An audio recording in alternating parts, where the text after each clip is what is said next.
sit and hear somebody say, I was an inspiration. You know, you try to get into television and go to work one day at a time, and all of a sudden you look up and you've been in one place for 32 years. Let me just do a little bit about me. I was working in an office as a secretary, working for the man who was public relations for AFTRA, which is the TV union. And he did a magazine, and he was interviewing a young woman who got the first sports job in local TV news. And I prided myself in being a good secretary, so that if whoever called, if they had to wait too long, you know, I would come on the line and chat with them a bit, you know, just like it is today. And turns out, this woman who had just gotten this fabulous job at Channel 2 didn't know how to read the baseball scores, didn't know how to read the teleprompter, etc. And I found myself explaining to her, you know, the home team's on the bottom, visiting team on the top, it runs and errors. At any rate, when I hung up the phone, I said, wait a minute. I'm sitting here, and I know, and I'm a secretary, and she's on television.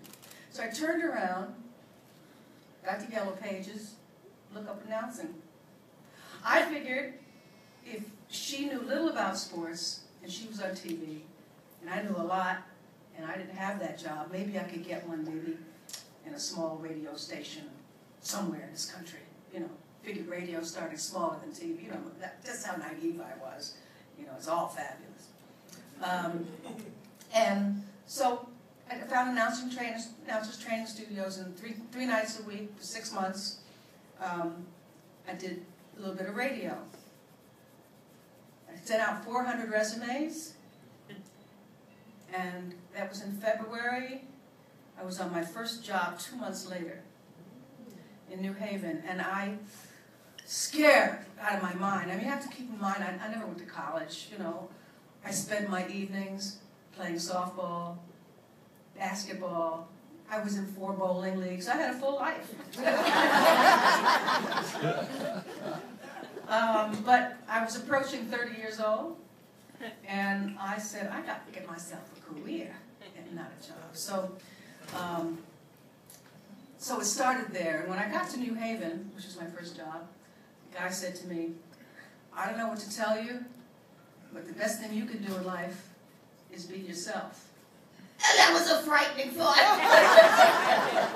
I said, I don't think so, Howard. You know, he said, trust me.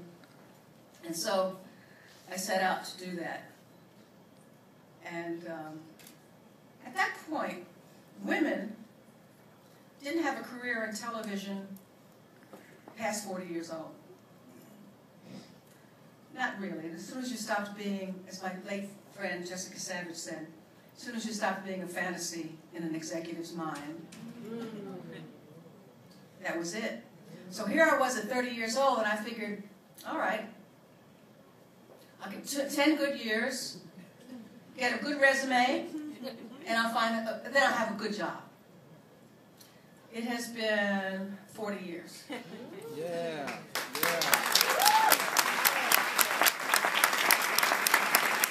And to have it end like this, you know, I mean, picture yourself up here on this big screen. You know, and all the accolades that have happened in the last couple of months.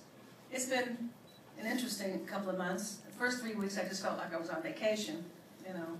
And I still do to a certain extent. At any rate, I'm starting to ramble now. But my whole point is that I'm so grateful for my career, but I'm just as emotional and thankful to you guys who showed up tonight to say thank you, Sue, because I know you had to think about what you're going to wear. You had to fight your way through the rush hour and come and sit down at this dinner.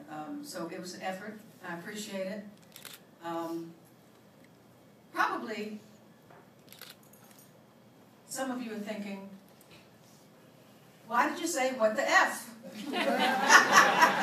What happened that night?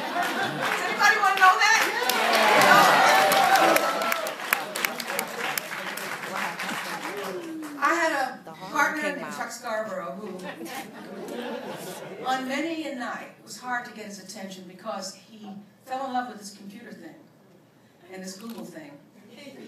And if there was any question about anything, his head was in it. He was down. Very difficult to get his attention. This went on night after night for years.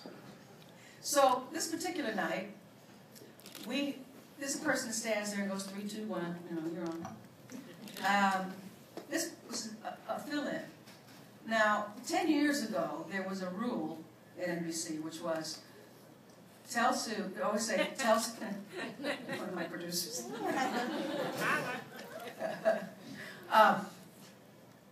Ready for this promo? We're going live. This is live.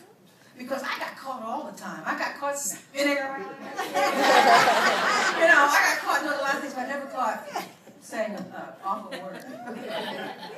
So this woman did not get the memo about telling me it was live, and I'm not blaming her. I'm grown. I'm supposed to be paying attention. I got a microphone. I'm on television. I'm a professional. So she just said, so stand by. Okay, so I'm ready. And the teleprompter came up, and I started reading. I finished my part.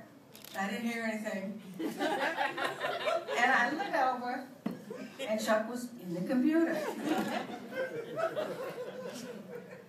So I thought I'd get his attention.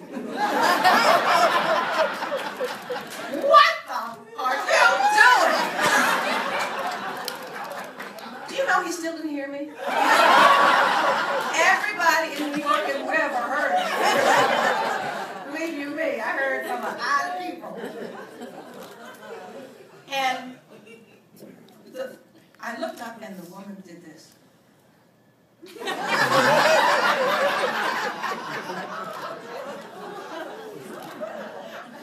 I don't know if you've ever been in a near car accident or you had to meet somebody at 3 o'clock with that adrenaline, that goes through your body, this whoosh. And I took my microphone off. They said, oh, sit down, we'll handle it. Handled it was, and I survived, and that's what happened.